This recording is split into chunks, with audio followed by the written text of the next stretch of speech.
Was Albert Einstein right when he predicted that we would never be able to see to the edge of the universe?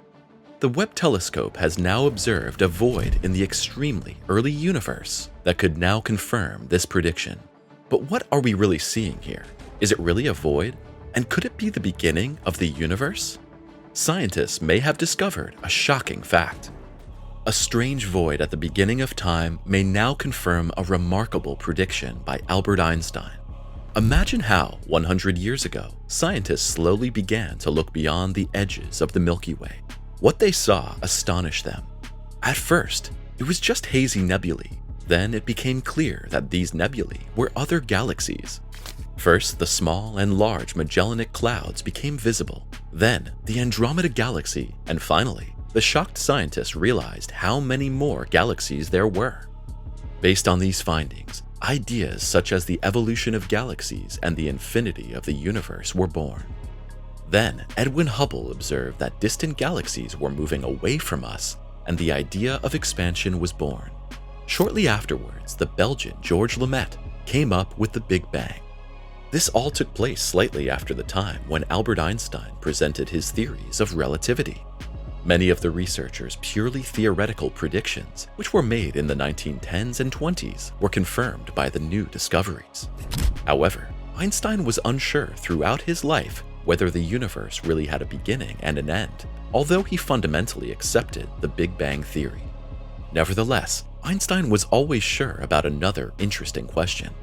Even if the universe did have a beginning and an end, he was certain that we would never be able to see this beginning and end, no matter how good our telescopes are. How did Einstein come up with this crazy idea, and what does it have to do with the void discovered by the James Webb telescope? Albert Einstein's devastating prediction. Einstein was certainly one of the most important physicists of the 20th century, and he made many predictions that are still cornerstones of modern science today. One profound consideration was the aforementioned prediction that we could never directly observe the absolute beginning of the universe. And Einstein gave two interesting reasons for this. Firstly, the theory of the Big Bang and other theories based on it postulated that there was no light for hundreds of thousands of years immediately after the Big Bang. Today, scientists call this epoch the Dark Ages.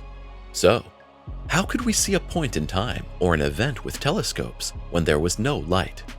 There are even some exciting answers to this question today, such as radio telescopes. These do not see, but hear. But researchers are pretty sure that the Big Bang was not a loud expansion, but took place in complete silence. Basically, the space in which an audible explosion could have taken place did not even exist at the time of the Big Bang. Space itself only came into being with the Big Bang and was formed as a consequence of this event. Radio telescopes detect waves that are usually far from the audible sound spectrum. Space hardly conducts any sound. Only a few other waves penetrate the interstellar medium, which can be made audible using modern technologies. We would therefore not really be able to hear the presumably silent beginning of the universe. We discovered the cosmic background radiation back in the 1960s and have since mapped it very well. This radiation is considered to be an after effect of the Big Bang, and much evidence for the Big Bang has been derived from it.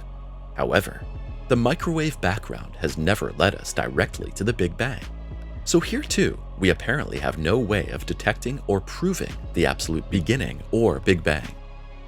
However, Einstein was also of the opinion, for another reason, that we can never see all the way to the beginning or edge of the universe. He was of the opinion that the beginning would move further and further away from us due to the expansion and extension of the universe, and would therefore be out of our range of vision, so to speak. Albert Einstein also believed at times in a curvature of all space. This means that the starting point could also be behind a kind of horizon that will forever obscure our view. Now, imagine again that this was at a time when the best telescopes were only capable of blurring neighboring galaxies. Today, we know of the existence of millions of galaxies.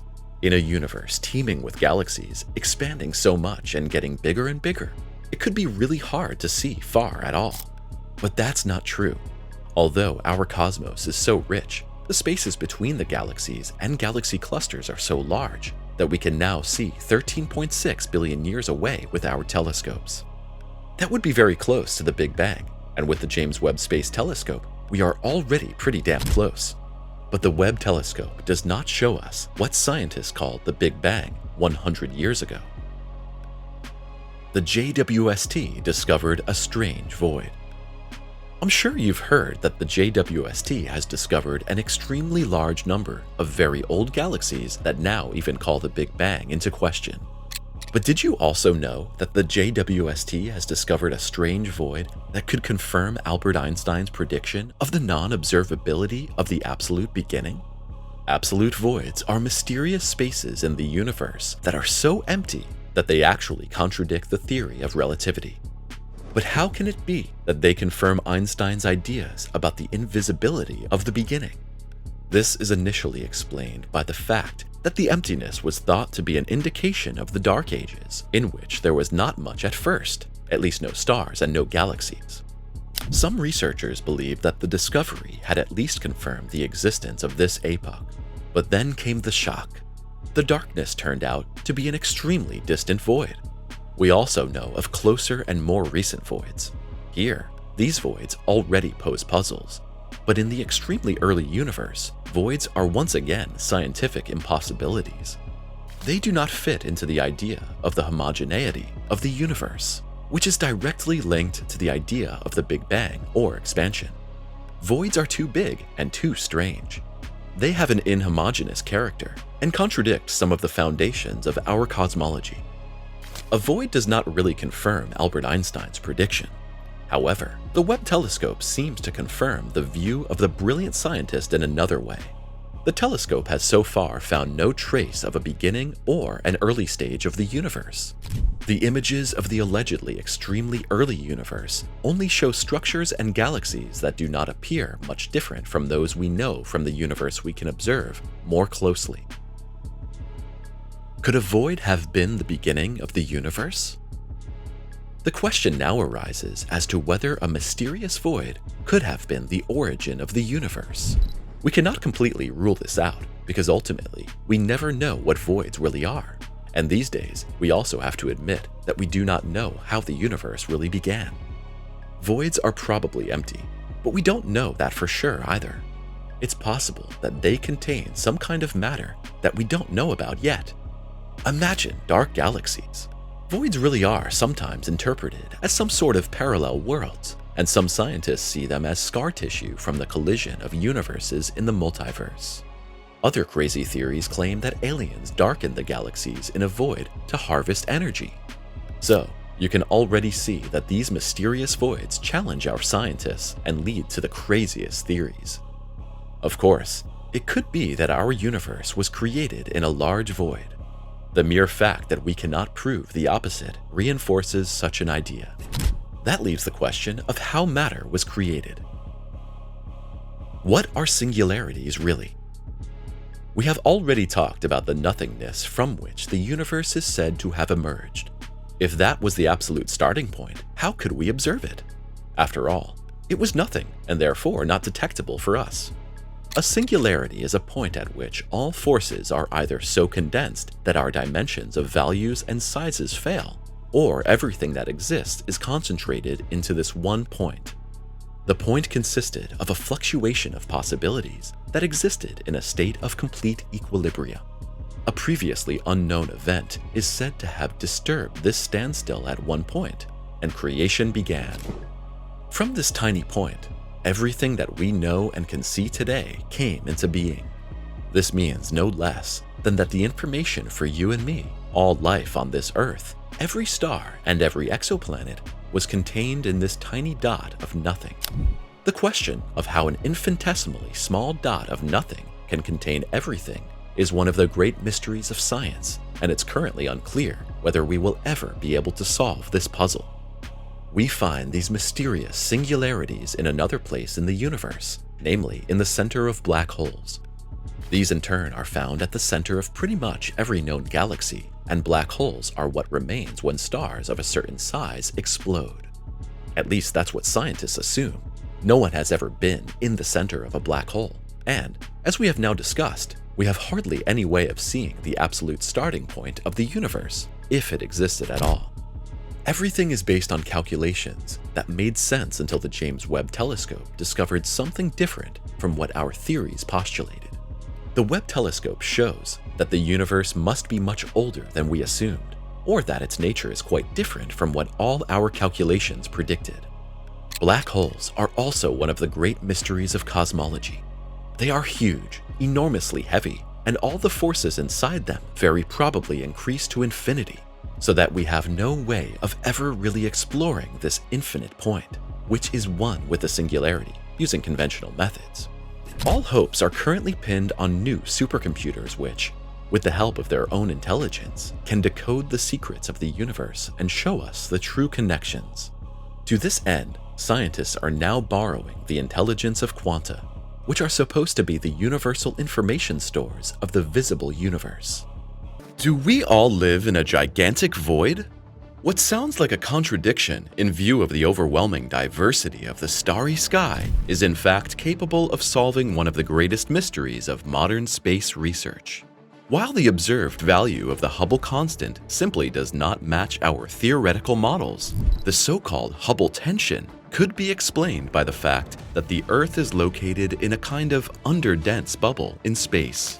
But although this groundbreaking approach finally provides a solution to the discrepancy in the measured values, it also leads directly to a new research dilemma. According to our understanding, such voids in the cosmos simply should not exist. The question of how fast the universe is actually expanding may seem simple at first glance, but in truth, it is one of the greatest mysteries of contemporary research. On the other hand, it has long been one of the basic facts of astronomy that the cosmos has been expanding incessantly since its birth about 13.8 billion years ago. For a better understanding, however, it should be noted at this point that the universe is not expanding into an existing space. No, it's rather space itself that is continuously expanding. As the universe expands, the individual galaxies also move away from each other. And, it should be noted, at a speed that is proportional to the distance between the galactic worlds. This means that if Galaxy A is twice as far from Earth as Galaxy B, its distance from us also increases twice as fast. But to decipher how fast two galaxies move away from each other in detail, we not only need to know their distance, we also need a factor by which we can multiply this distance. And this is precisely where the Hubble constant comes into play, a parameter in Einstein's field equations that, contrary to its name, is not a constant at all, since it is only constant in space but not in time. And there are basically two different ways to determine the corresponding value of the Hubble constant, and thus the current rate of expansion of the cosmos. On the one hand, there is the possibility of determining it with the help of the cosmic background radiation, that is, with the microwave radiation relic that dates from the period shortly after the Big Bang and still fills the entire universe today.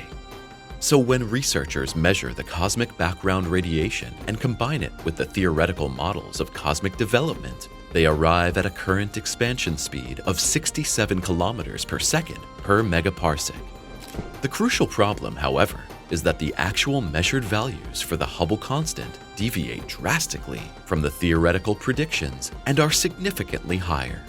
In other words, if the distance measurement is based on supernovae, red giants, gravitational lenses, and variable stars, so-called Cepheids, we are confronted with a Hubble constant that suddenly amounts to 73 kilometers per second per megaparsec. Now, a difference of 6 kilometers may not sound like much at first glance, but this changes abruptly when we consider that the expansion rate increases from 244,000 kilometers per hour per megaparsec to 264,000 kilometers per hour per megaparsec. Conversely, this means nothing other than that the universe is expanding 20,000 kilometers per hour faster today than it should be according to the cosmological standard model. But how is that even possible? Have we misunderstood the universe? Well, the simplest explanation would be that the astronomical devil of error has crept in. According to this, A combination of measurement errors and inaccuracies in the past could have led us to now having a research puzzle that is not really a puzzle at all. And to check this, Adam Rees and his team used the James Webb Telescope to analyze over 320 Cepheids in several galaxies, many of which had also been previously examined by the Hubble Space Telescope. And if anyone is familiar with this topic, it's Adam Rees. After all, the American was awarded the Nobel Prize in Physics in 2011 for discovering the accelerated expansion of the universe through distant supernovae. In the case of the most recent research study, however, Rees had a different insight. Webb should confirm the Hubble tension again. The new data also show a Hubble constant that is significantly higher than that obtained from the theoretically derived models. Fortunately, Rees also immediately knew an explanation for this puzzling deviation. It could be that we have simply misunderstood the universe. Perhaps we have overlooked something in our understanding of the cosmos, an unknown force that has not been taken into account in the cosmological standard model. This could be a new type of particle or an erroneous conception of gravity. Furthermore, it is conceivable that there is an exotic form of dark matter or dark energy out there that is currently completely unknown to us. Just a brief reminder, neither dark matter nor dark energy has yet been directly detected.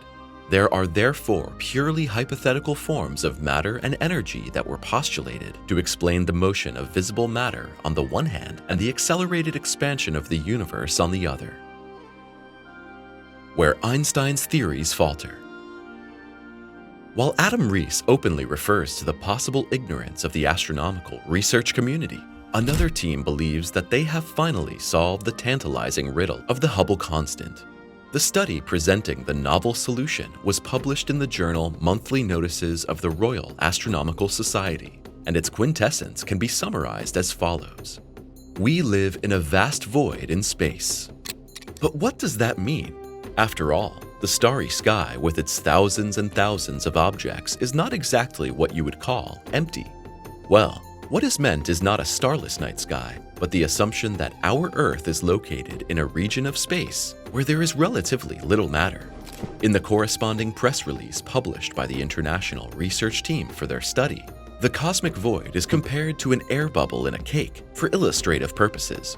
Since the density of matter outside the sparsely populated bubble is consequently higher, the gravitational forces there pull the galaxies inside the bubble towards the edge of the void, and faster than would actually be expected. This would explain why the cosmos seems to expand faster near us, or in other words, up to a distance of about 3 billion light-years than in its entirety. The existence of regions with below-average density is therefore able to eliminate this contradiction to the standard model of cosmology, but unfortunately, it simultaneously raises a completely different problem. In fact, the standard model does not provide for such underdensities at all. They should not exist at all, since matter in the universe should actually be evenly distributed. And yet, there is a way to get around this new contradiction as well. But this requires saying goodbye to Einstein's theory of the nature of gravity. According to this, it is possible that gravitational forces ultimately behave differently than Einstein expected. In reality, this theory has been around for some time. For their study, the researchers relied on a modified theory of gravity that the Israeli physicist Mordechai Milgram had proposed as early as 1983. This so-called modified Newtonian dynamics, or MOND for short, explains the rotational behavior of galaxies by modifying the equations of motion of matter in the gravitational field.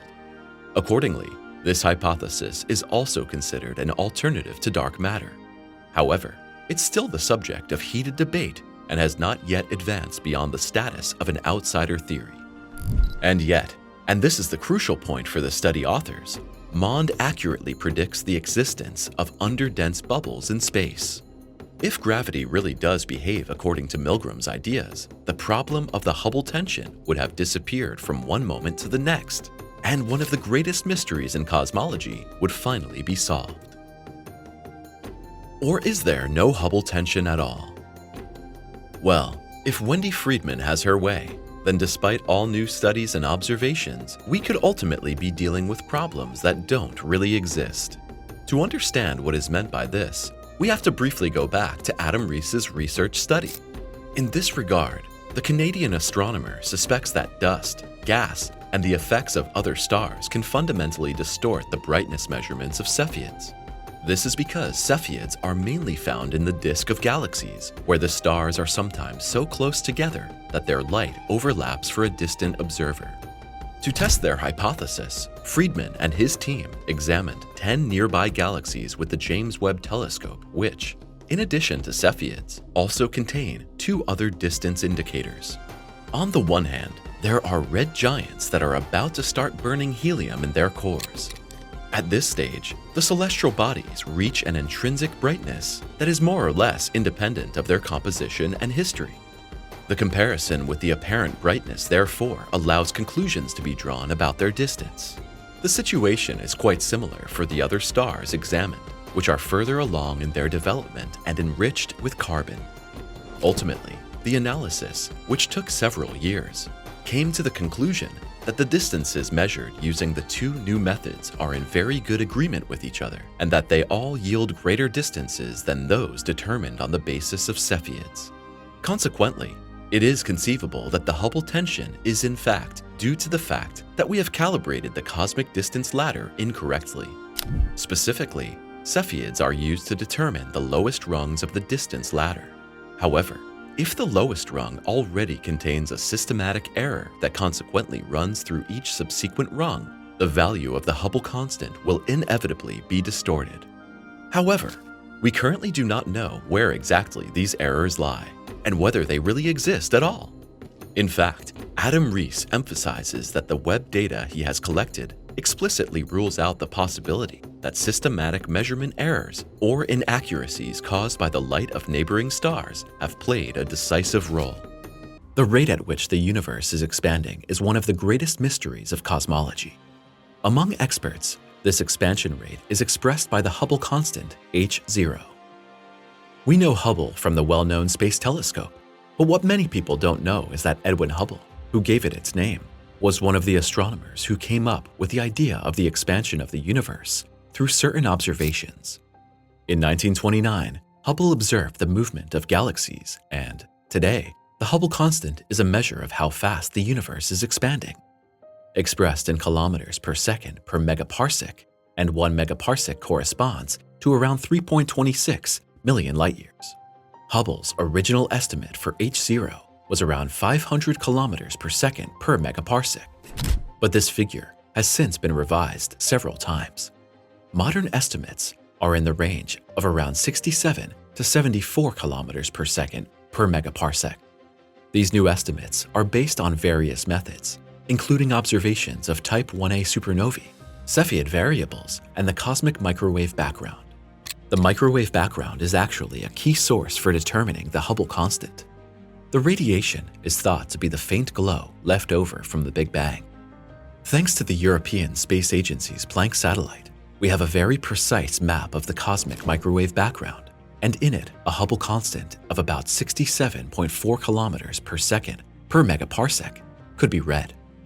The radiation also shows very clear evidence of the universe drifting apart. The cosmic microwave background is therefore cited as one of the main pillars of the expanding universe theory. Observations of type 1a supernovae, especially with the Hubble Space Telescope, have led to even higher estimates of about 74 kilometers per second per megaparsec. These supernovae, also known in science as standard candles, have a known absolute brightness that allows astronomers to measure their distances and thus calculate the expansion rate of the universe. The significant difference between these two measurements lies in the age of the source. The cosmic background radiation originates from the early universe. Supernovae are recent events. The difference is what astronomers and astrophysicists refer to as the Hubble voltage, and this discrepancy raises legitimate questions about our understanding of cosmic history and our underlying physical theories. Some scientists have suggested that an entirely new physics may be necessary to resolve this tension. These include theories that go beyond the standard model of particle physics and include the existence of exotic forms of dark energy or modifications of gravity. Is the assumption of expansion wrong? What if I told you that the whole Hubble constant could be wrong? Because there are observations that contradict the standard assumptions. One example is the discovery of the massive galaxy cluster, El Gordo, which appears so early in the cosmic timetable and is so massive that it cannot be consistent with the standard model of cosmology at all. Such observations suggest that some aspects of the universe may be quite different from what we have previously imagined. Observations of the large-scale structure of the universe add further dimensions to the problem. Clusters of galaxies and superclusters appear to be distributed in the cosmos in a way that does not quite fit with the current understanding of expansion. There is an urgent need for clarification here. In particular, we need to find ways to clarify the role of mysterious dark matter and dark energy. The expansion of the universe normally causes galaxies to move away from each other. Hubble's law teaches us that the further away they are from us, the faster they move. The speed at which a galaxy moves away from us is proportional to its distance from us, which means that the universe is expanding equally in all directions. However, this uniform expansion could not be proven and observed everywhere in the universe. It could be that there are other structures in the cosmos that accelerate or slow down the expansion regionally. Another interesting aspect of galaxy motions is the discovery of anomalies that cannot be fully explained by the gravitational effect of visible matter. For example, the outer parts of spiral galaxies rotate faster than the mass of the visible stars and gas clouds with conventional physical parameters would lead us to expect. Among other things, this phenomenon led to the assumption of the existence of dark matter. Dark energy is said to be the mysterious force responsible for the accelerated expansion of the universe. However, we currently know very little about dark energy and dark matter, and the existence of both has not yet been proven. Does Euclid have the answer?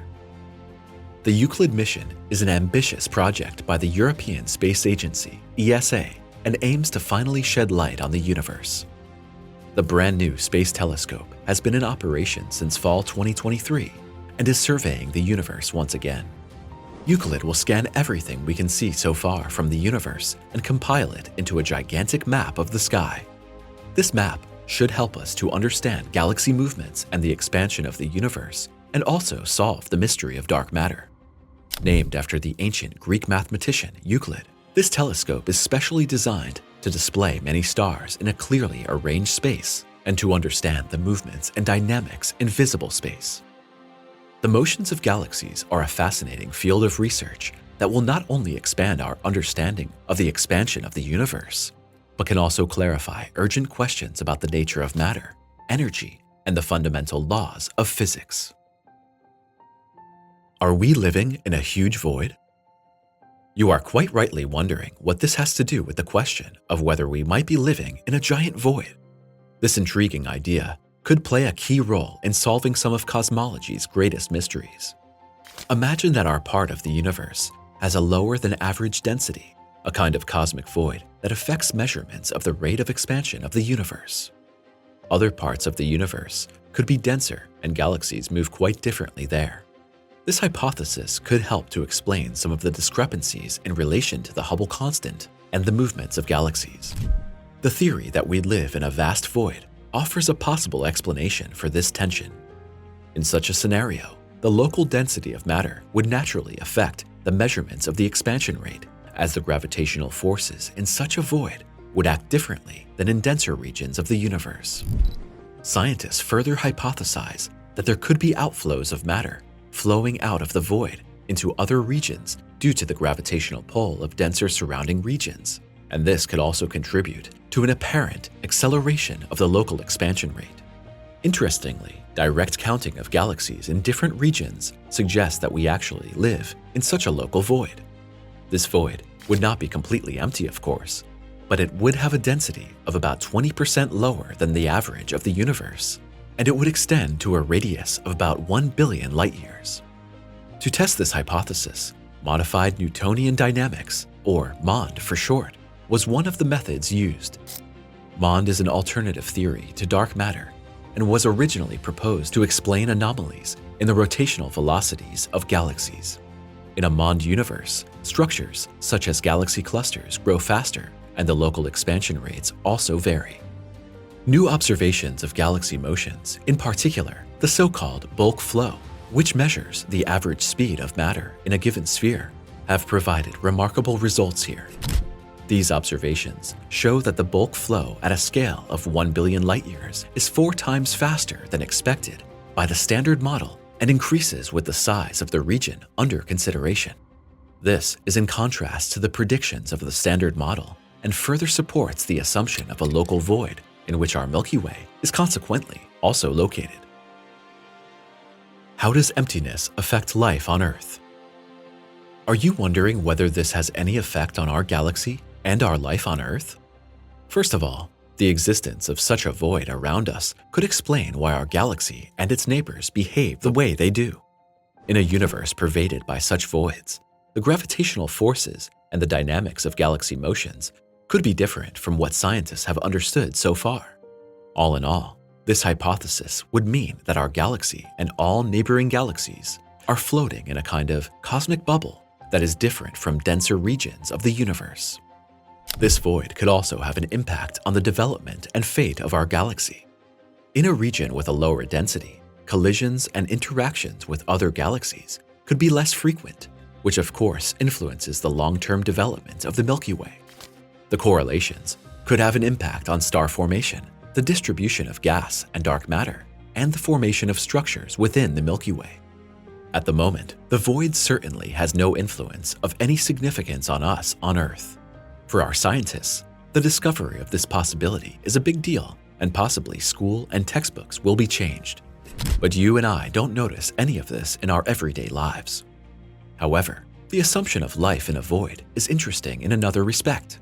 If our galaxy is located in a less dense region of the universe, this could mean that the conditions for life as we know it are very different here than in other parts of the universe. There are scientists who believe that we live in a part of the universe that is very sparsely populated, which is why we have not been able to find other forms of life. Perhaps the conditions in other regions are different, and there are several planets within a solar system that are inhabited or entire star systems that are densely populated. Such ideas are exciting and could influence our search for life. The hypothesis of a local void will certainly also change our idea of the future of the universe. If the expansion rate of the universe is locally influenced by such a void, this could mean that the future of the universe is more complex than we have previously assumed. Scientists believe that the expansion must inevitably end at some point in one of 3 scenarios. Either the universe freezes because it can no longer expand any further, it freezes, or it suddenly contracts again like a rubber band. Enormous voids millions of light years across present researchers with an unsolvable mystery. The gigantic voids should not actually be there if we believe Einstein's equations of relativity and our old cosmology. These old calculations can only have described one part of the universe. That much is clear because since the launch of the James Webb Space Telescope, we have seen so many incredible indications that there is more that we can only marvel at. Void structures are among the most incredible and fascinating structures in the universe. Their sheer size alone pushes our minds to its limits. The largest currently known void measures 100 million light-years in diameter. If a light particle were to start a journey at one end of the void, it would take 100 million years to emerge from the other end. And imagine further, within these voids there is practically nothing. In a space where otherwise hundreds or thousands of galaxies would be found, there is simply nothing. Our universe is actually crisscrossed with enormous filaments, structures that are something like internal cosmic lines of force, along which matter migrates. Galaxies move coherently with these structures, and even clusters of galaxies abound where the filaments form large intersections, thereby attracting matter. It's therefore reasonable to assume that there are fewer filament structures in the voids, and consequently less matter accumulates there. But that shouldn't be the case. The Hubble tension solves the greatest mystery of the universe. While it has been proven that our universe is formed by uniform structures, it remains a mystery whether these structures are homogeneous or inhomogeneous. Homogeneous means the same or even. Inhomogeneous would therefore be more chaotic. Now you might say, it doesn't matter, but it's not that simple. because a big decision about how the universe is really constructed and how it works depends on this small question. We humans still want to know what exactly the universe is in order to learn more about ourselves and the true nature of the space in which we live. Our previous ideas about the Big Bang and the expansion almost necessarily require a homogeneous or isotropic, that is, even, universe. This idea has been on shaky ground not only since the launch of the James Webb Space Telescope, because something that shouldn't actually be there was already observed in the 1990s. Since we have been able to see ever larger dimensions of the universe, we have been trying to measure them. You can probably imagine that this is not so easy, because measuring spaces of several million or even just a few thousand light years is no easy task. The dimensions are huge, and no one can just whip out a meter stick or use terrestrial GPS surveying. To do that, you have to imagine that everything in the cosmos is in constant motion.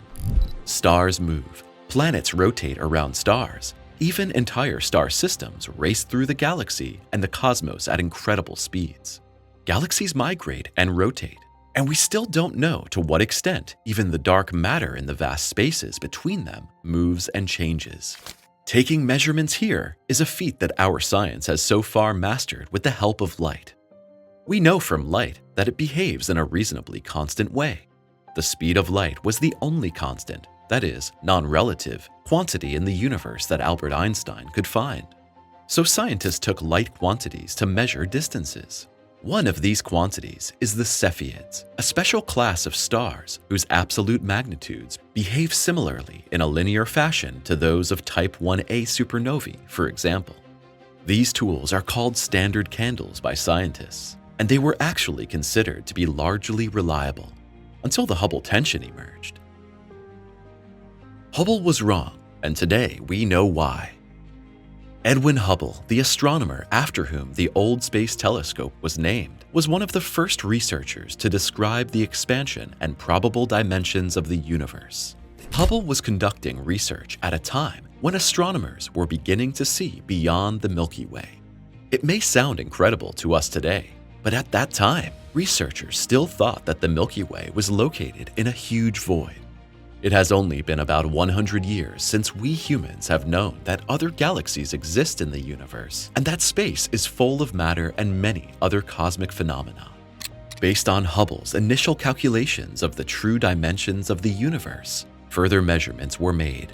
These showed a consistent picture for a long time, but then a measurement difference occurred at large distances, which became known as the Hubble tension. The Hubble constant was suddenly no longer reliable as a basis, and since then, scientists have been puzzling over how this measurement difference could have occurred.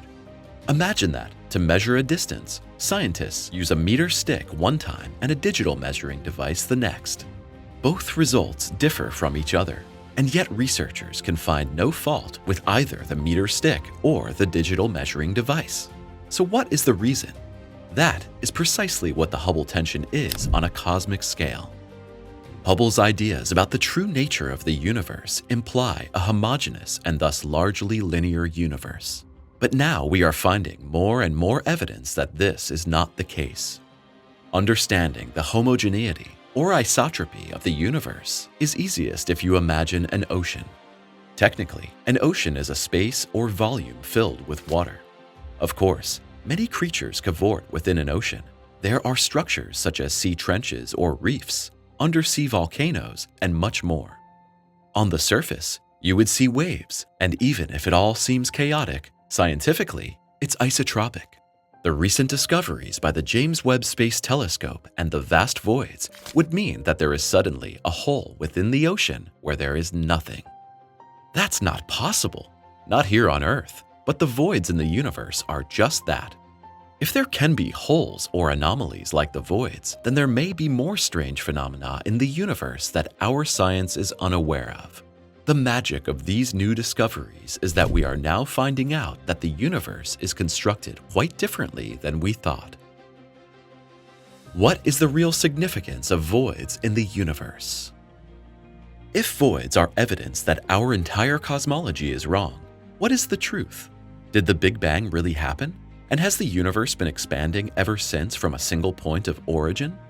But then the universe would have to be isotropic, that is, homogeneous. Since the launch of the James Webb Space Telescope, however, we know that the universe is very likely not isotropic. Right at the beginning of its mission, the telescope showed us images of a large number of galaxies that existed so close to the Big Bang that they shouldn't actually exist. Their mere existence contradicts the rules of cosmology and the calculations of the age of the universe.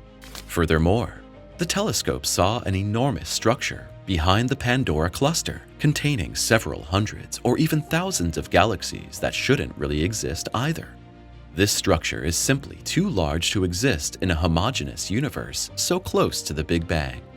The voids also contradict these rules, and just a few months ago, researchers found evidence of some huge radioastronomical structures that are among the largest ever discovered in the universe. According to the old rules of cosmology, these should also be impossible. In 2015, scientists found a group of more than 70 quasars that had gathered over a distance of 4 billion light-years and, as a group, also formed a kind of object that is still a complete mystery. Quasars are extremely bright galaxy cores that are thought to date back to the early days of the universe. At least, that's what researchers thought until now. But what if there was no beginning at all? Galaxies that are too old to exist according to the laws of our astrophysics and cosmology, structures that are too large to occur in an isotropically organized universe, and finally, the Hubble tension also tell us that we have fundamentally misunderstood the universe so far. A few scientists admit that despite our massive advances in research, we are probably only at the very beginning of understanding the true dimensions of the universe. What if we have really only scratched the surface so far? What if the universe is infinite? And what if matter, or even light, are not the measure of all things within the universe after all? What voids really are? It seems incredible what alternative explanations for our universe there are. It sounds crazy, but voids could be something like counterworlds in our own. They could also be dimension gates in which universes overlap.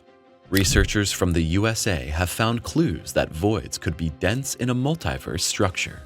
According to this, they would be relics of gigantic collisions of entire universes and dimensions. Some researchers even believe that voids could be inhabited by aliens that darken normally visible matter to extract energy from it. This is also based on a recognized theory. The idea of super civilizations comes from the Russian researcher Nikolai Kardashev, who in the 1960s provided scientific evidence that there must be highly developed species within the universe. These super civilizations are able to darken entire galaxies with their power plants. They can theoretically manipulate the laws of physics and even determine our lives without us noticing.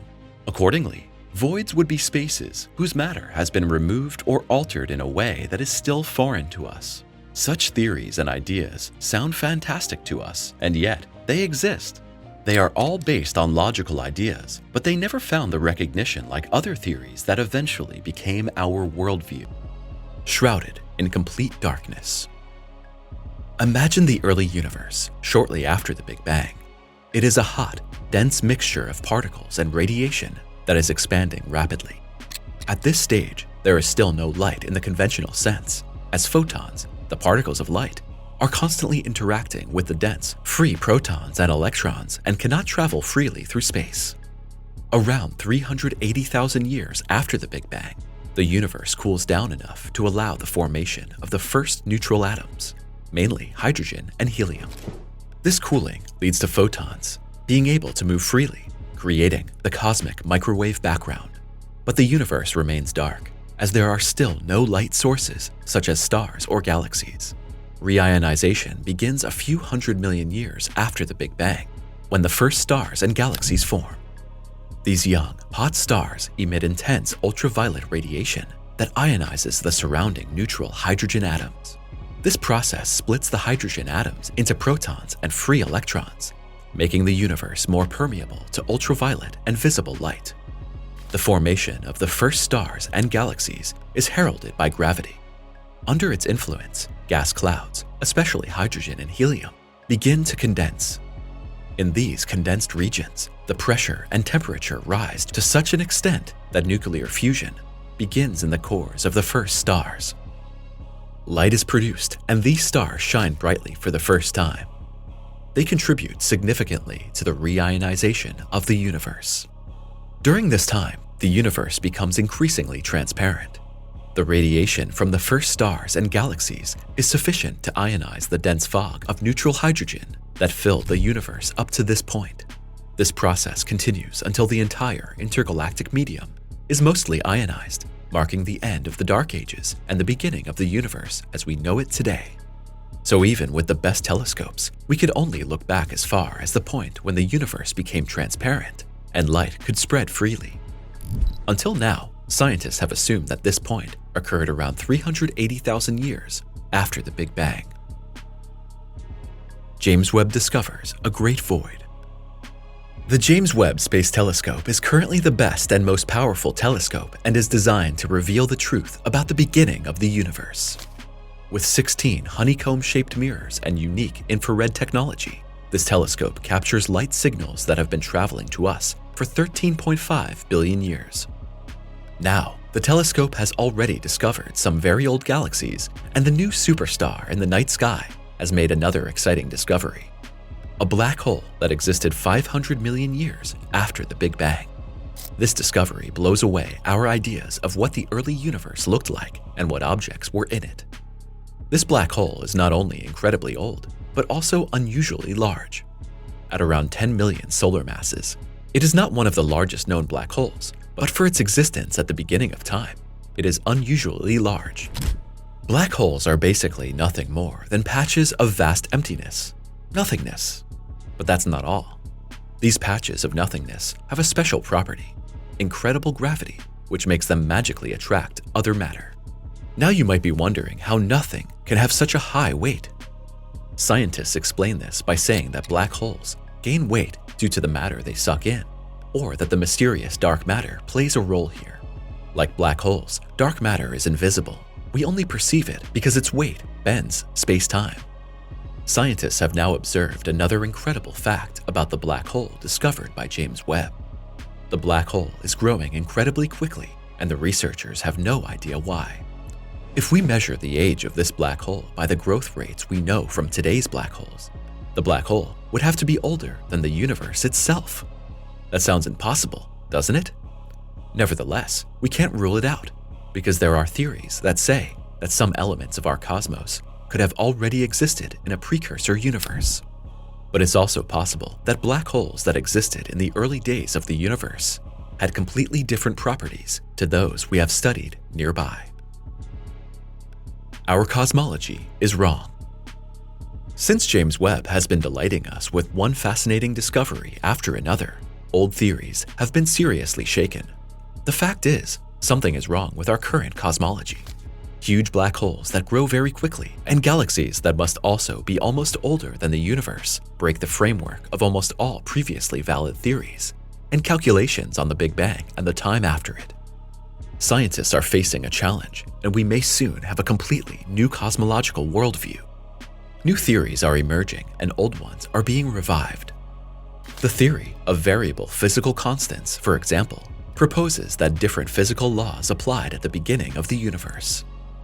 Fundamental physical constants, such as the gravitational constant or the fine structure constant, could have had completely different values in the early phase of the universe than they do today. This would explain why galaxies may have grown much faster and why black holes mysteriously became larger and larger. Another interesting approach that we would like to share with you is the theory of quantum gravity, which attempts to bring together Einstein's general theory of relativity with the principles of quantum mechanics. The theory of relativity describes forces and phenomena on a large scale. This also includes gravity. Quantum mechanics deals with the phenomena in the world of the smallest particles and the forces and phenomena that act there. Near the Big Bang, when the universe was extremely small and dense, the laws of quantum gravity may have dominated. However, scientists have largely based the Big Bang theory and the calculations on the early development of the universe on Einstein's physics of the largest phenomena. So, an error may have crept in here, and James Webb is now showing the evidence for it. All in all, scientists are currently facing a puzzle that they need to solve. The Big Bang Theory originated in the 1920s when the Belgian astronomer and priest Georges Lemaitre hypothesized that the universe originated from a single compressed primordial point and then expanded in an extremely dense and hot state. Lemaitre first called this the hypothesis of the primordial atom. The idea of the Big Bang was further strengthened by the observations of the American astronomer Edwin Hubble.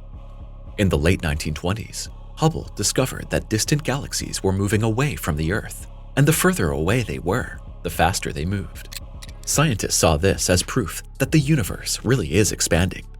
Over the course of time, other theories were added to complete these two basic assumptions, and so our cosmological worldview was born. Much of this was based on observations, others on calculations, and now we see things that simply no longer fit into these patterns and schemes. When did the first black holes appear? Let's travel back in time again, this time looking at how the first black holes were created. These mysterious cosmic phenomena are not only fascinating, but also key to understanding the early universe. The formation of the first black holes is a topic that astronomers and astrophysicists are researching just as intensively as the formation of stars and galaxies. The first stars were formed just a few 100 million years after the Big Bang, in an era that is almost unimaginably distant and mysterious. Scientists refer to these massive stars as population 3 stars. Presumably, these stars did not live very long and died in huge supernova explosions. They may have left behind the first black holes in the universe. Another theory states that black holes formed before the first stars. Rotating dust disks, which could actually have become stars, can collapse directly into a black hole under certain circumstances. Black holes would then have existed before the first stars. But that is just the beginning of the story. There are supermassive black holes out there at the beginning of time that are millions to billions of times heavier than our sun. How could they become so massive so quickly in the earliest days of the universe? One theory is that they formed from smaller black holes that were constantly devouring matter and merging with other black holes. But then, there would have had to be stars and matter that fell into these black holes. All in all, the results of the James Webb Space Telescope are a great mystery. James Webb can look deeper into the universe than any telescope before, right down to the first galaxies and the quasars powered by supermassive black holes. The telescope is like a time machine, and we can see the light from objects billions of years in the past. Discovery of the Boötes supervoid. Researchers first found the phenomenon of mysterious voids in the cosmos in the 1980s. At that time, a team of researchers from the University of Michigan in the US developed a method of creating a 3D model of the cosmos. The researchers, led by astronomer Robert Kirchner, used redshift to determine distances and speeds of motion in space. The farther a galaxy is from Earth, the faster it moves. This fact can be explained quite simply by the expansion of the universe. When, in the course of the calculations, a mysterious nothing began to grow at a distance of about 700 million light-years, the researchers initially believed it was a mistake in their data. Galaxies swarmed, except in these locales, where there was simply nothing. Some researchers even dared to claim that this must be the end of the universe. But they were wrong. At a distance of only 700 million light-years, the void was by no means at the boundary of the previously known universe, but in fact, the middle of it.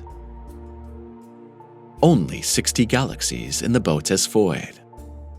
After the discovery of the largest void ever discovered in space, many researchers around the world set out to study this phenomenon in depth. In the process, it turned out that the Great Void is not quite as empty as was first thought. Soon, thanks to the latest telescopes, researchers were able to meticulously scan the Boötes void, and to their great astonishment, they found galaxies. The really strange thing about these galaxies is that they are almost alone in a dark void, where galaxies elsewhere in space tend to cluster together or are in close proximity to each other when viewed in cosmic dimensions. In the course of the past decades, researchers have determined the existence of almost 60 galaxies in that enormous space in which at least 2,000 galaxies should be found, by average estimates. The existence of individual galaxies in a large nothingness raised further questions. Why do certain galaxies stay in a space in which there's nothing else? Why are other galaxies not drawn into the void? And what is the void anyway? Voids, black holes, and dark matter. About 80% of the observable universe consists of voids, distances between stars and galaxies, and areas where there is nothing or hardly anything. As a void between galaxies and stars, nothingness is normal and distributed with some regularity throughout space. However, as a superassemblage, as in the case of the Boötes void, this nothingness is a highly unusual phenomenon. What we call black or dark or the void is actually a type of matter. Dark matter is transparent and does not emit visible light. It can be detected only by its gravitational force and density. The darkness or the nothingness forms the primal matrix of the universe. In voids, this transparent matter occurs differently condensed. Black matter acts with particularly attractive gravitational forces where it's strongly compressed. Black holes, which have an immense and devouring attraction, probably consist of extremely compressed black matter. However, this assumption has not yet been proven, since no one has ever been able to look directly into a black hole. How do supervoids form? The secret of the formation of spaces with an unbelievable volume of nothing or dark matter probably lies in the origin of our universe. Researchers often speak in this context of a primordial soup, in which first molecules swam around, barely condensed. Due to coincidental quantum fluctuations, there were initial disruptions in this primeval matter. Over a period of millions of years, smaller lumps organized themselves, forms and patterns formed. Eventually, the first stars, planets, and entire galaxies emerged, and apparently, empty spaces remain. How the shaping and grouping took place, researchers can only approximately understand with model calculations and theories. Today, astronomers and cosmologists all over the world assume that all galaxies of the universe are grouped in a net-like pattern, and that a kind of background matrix determines where galaxies are located and how they move. The cosmic filament is somewhat reminiscent of a mushroom web as it runs through the Earth. Galaxies, stars, and planets hang in the universe as though suspended on long threads, or group themselves along such filament lines. Where many filaments meet, clusters of galaxies are formed. A stunning example of such a place is the largest currently known material structure in the cosmos. The Hercules Corona Borealis Great Wall provides an impressive demonstration of how galaxies form along spiral filaments in space. Yet this structure is tiny compared to the Boötes supervoid. The Hercules Corona Borealis Great Wall is only 10 million light-years across, while the Boötes supervoid measures more than 300,000 million light-years. As in heaven, so on Earth. The phenomenon of a void appearing in the middle of a rich galactic environment is also found on Earth. Anyone who has ever dived or snorkeled or looked at an ordinary meadow has certainly observed empty spots in the rich underwater life or in the midst of the grass. As though wrought by a magic wand, nothing seems to be sentient in these places, or else living beings avoid them completely. On Earth, we can explain this with differences in rock layers, mineral composition of the Earth, variations in water temperatures, and other effects. In the total cosmos, quite similar forces are at work. In space too, there are currents, temperature differences, something like a climate, and cosmic habitats that support life, or, in this case, the flourishing of galaxies, and others that are more inanimate. Since researchers suspect that dark matter is the origin of all visible phenomena and is filled with a great deal of information, there is, after all, not just nothing in the nothingness of the Boötes structure. Up to this point, we have not completely understood this kind of matter or counter-world. It seems the researchers in 100 years want to reserve something to do. The void supercluster.